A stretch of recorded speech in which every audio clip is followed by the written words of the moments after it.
Tudo bem, pessoal? Bem-vindos a mais um vídeo especial aqui do canal com análise de mercado e hoje para debater uma pergunta que vem sendo feita nessa última semana, especialmente por conta do fracasso monumental de bilheteria de Furiosa, que é a seguinte: o cinema passa por um período de crise. Por que as pessoas não estão indo no cinema ou por que elas estão selecionando muito o que vão assistir? No caso de Furiosa, a projeção que existia de interesse também, ela não é confirmada. O resultado ele é catastrófico para uma produção de 168 milhões de dólares. O dublê, 150 milhões de dólares de custo, resultado muito ruim de bilheteria também. Nos dois casos, o que acontece? Você tem uma diminuição da janela de exclusividade no cinema e o filme ele é direcionado direto para home video, né? Para aluguel digital, depois para cumprir as outras janelas o mais rápido possível. É uma discussão complexa, é uma discussão que afeta também muito sobre a ida ao cinema e tudo que envolve a ida ao cinema, lembrando, período pós-pandemia. Então vamos discutir tudo isso a partir de agora. Nesse sábado, dia 1º de junho, o Denis Villeneuve deu uma entrevista falando que ele está bem triste com o fato de que ainda Duna Parte 2 é o filme de maior repercussão em 2024, em que existiam muitas listas, né, de longas aguardados. O mês de abril é um mês muito ruim para o cinema de bilheteria, tanto é que Duna se mantém em alta. E o mês de maio também traz várias decepções de bilheteria. O que está acontecendo com o cinema? Essa é a maior crise da história do cinema? Por que as pessoas não estão indo? Qualquer análise, e aqui eu pego o número de venda de ingressos nos Estados Unidos, qualquer análise ela não pode deixar de lado o fato de que nós temos a pandemia e a pandemia muda muito a questão de consumo de conteúdo, especialmente para cinema. Você não só tem acesso a mais serviços de streaming, como uma diminuição da janela de exclusividade em que o público ele é treinado a pensar o seguinte: bom, se eu perder o filme no cinema, eu não preciso mais esperar 4 meses, 5 meses para ver o filme em casa. Daqui a pouco ele vai entrar para aluguel digital, daqui a pouco ele vai entrar na Netflix, por exemplo. Até 2019, o número de venda de ingressos nos Estados Unidos beirava ali a casa de 1 bilhão e 200 milhões de ingressos por ano. Claro que existe uma queda acentuada em 2020. E aí a recuperação desde 2021, 22 e 23 fica quase com 900 milhões de ingressos vendidos. E lembrando, no ano passado nós tivemos um fenômeno, né, o Barbenheimer de repercussão e também o Super Mario, que foi um longa muito bem recebido, exatamente em abril do ano passado. Então existe uma recuperação. Quanto tempo vai demorar essa recuperação? Não se sabe. Mas o fato é o seguinte: as empresas gastam muito hoje para fazer um filme. Quando você leva em conta Furiosa, e aí eu quero discutir dois casos, o de Furiosa e o de dublê. Quando você leva em conta Furiosa, o custo ele é de 168 milhões de dólares. A projeção que existia era de que as pessoas abraçariam a franquia Mad Max por conta de Estrada da Fúria. E no vídeo da semana passada, caso você não tenha assistido, eu vou deixar o link na descrição, eu falei o seguinte, gente, é meio que romantizar muito a franquia Mad Max no cinema você pensar que Estrada da Fúria foi um grande sucesso de bilheteria, porque não foi. Tanto é que um dos processos da produtora do George Miller contra a Warner era por conta do custo e do possível lucro que Estrada da Fúria teria. Para o George Miller e para sua equipe, o filme lucrou. Para o Warner, o filme perdeu 40 milhões de dólares. E o que mais me chama atenção aqui é que eles tiveram a luz verde para fazer um filme no estúdio com um custo altíssimo, em que o filme deveria passar a bilheteria de Estrada da Fúria para conseguir atingir o seu break-even, né, o ponto que ele começa a lucrar. A longo prazo, todos os filmes eles acabam conseguindo recuperar o custo. Isso envolve janela, envolve venda de direitos para TV, streaming, só que um filme ele não é feito para perder dinheiro. No caso de Furiosa, a perda vai ser muito considerável, mesmo porque não existe interesse, né, do espectador, e às vezes os executivos eles têm, ao dar a luz verde para um projeto, a ideia de que o público vai abraçar por conta de um nome. Então Mad Max, as pessoas gostaram de Estrada da Fúria, tem uma boa repercussão, é um dos filmes mais aclamados da década passada, consequentemente Furiosa vai ser um sucesso. E não vai. Veja a projeção. Veja a transformação que ocorre.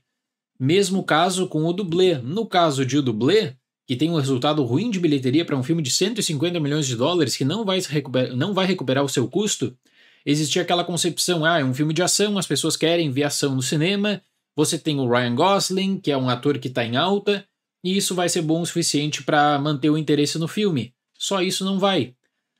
Nos dois casos de Furiosa e de O Dublê, por exemplo, poderia estar tantos outros, altos custos, bilheteria baixa, repercussão baixa e um ponto de interrogação. O cinema vive um período de crise? É o fim do cinema?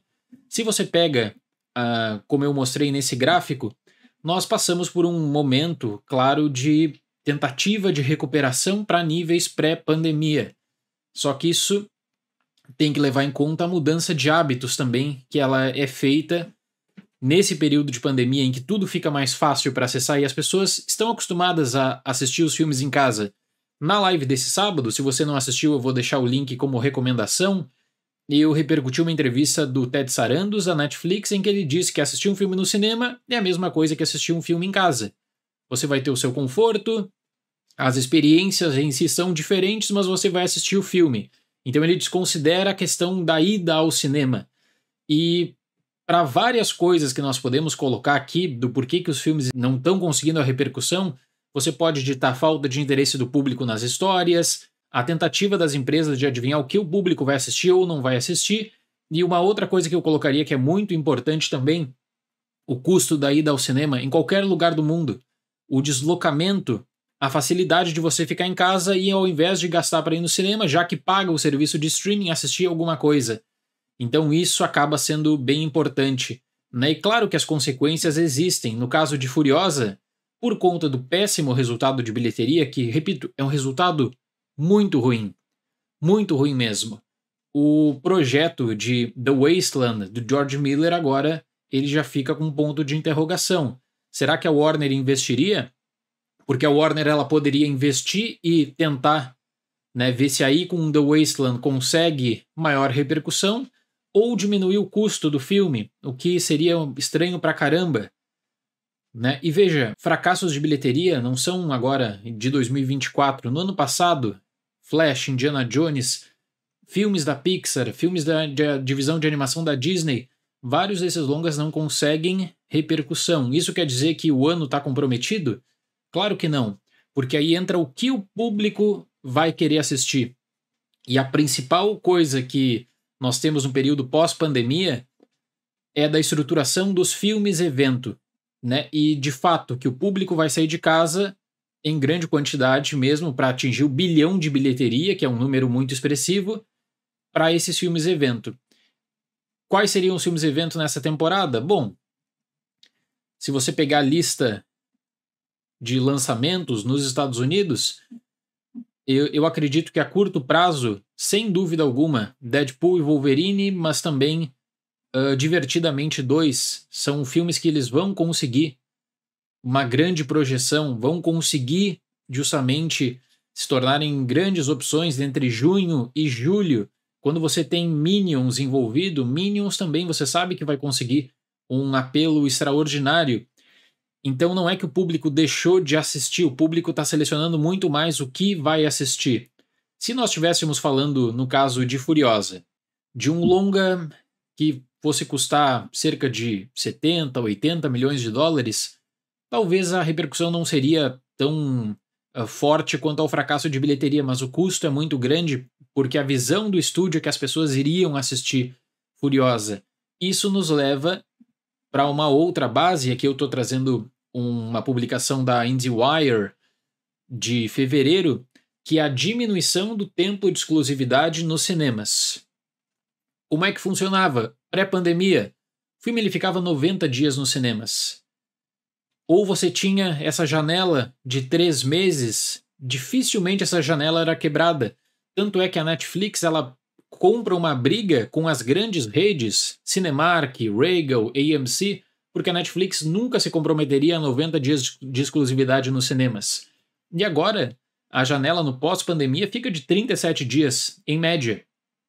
Quando você tem um Oppenheimer, que aí é um filme que ele fica, né, muito tempo mesmo com exclusividade nos cinemas, é algo já extraordinário que era comum antigamente. Então, se Furiosa, se o Dublê, eles têm janelas curtas, né, é porque hoje o mercado ele vê que para evitar que deixar o filme no cinema parado, com pouco público, é melhor antecipar a janela on demand, é melhor antecipar a janela do Premium VOD para tentar garantir alguma repercussão extra, tentar garantir algum resultado extra e tentar deixar de lado, quem sabe, a marca de, olha, é só um fracasso de bilheteria e aumentar a repercussão. Então todos os estúdios, eles acabam fazendo mudanças. A própria Disney, que era a empresa que mais respeitava essa janela de 90, 120 dias de exclusividade, tem a média de 62 dias de exclusividade, levando em conta esse período pós-pandemia. A24, Paramount, mas deixa eu colocar outra coisa aqui. Se a gente descer para Warner, uma média de 30 dias. Barbie e Wonka, que pegam 53 dias no ano passado, já era algo extraordinário, né? Que não chega nem a ser a base do período pré-pandemia. Não pega mais isso porque o mercado muda também. Então o próprio mercado de cinema treina o público a esperar a janela do Premium VOD, no máximo 2 meses você vai esperar. Quem sabe, se tem um Oppenheimer, um pouco mais. Um grande sucesso da Disney, um pouco mais. A Disney mesmo se arrepende de ter feito o experimento com a Pixar, de colocar a Pixar como apenas uma adição de catálogo da Disney Plus. Eles mencionaram isso no ano passado, foi um dos maiores erros que eles cometeram, porque o público já tinha se acostumado a esperar Pixar no Disney Plus. E aí você vai ter a Universal, por exemplo, pegando uma atitude que antigamente seria uma atitude que compraria briga com os cinemas. Five Nights at Freddy's lança simultaneamente nos cinemas e na Peacock nos Estados Unidos. Isso era impensável até 2019 e agora se torna comum.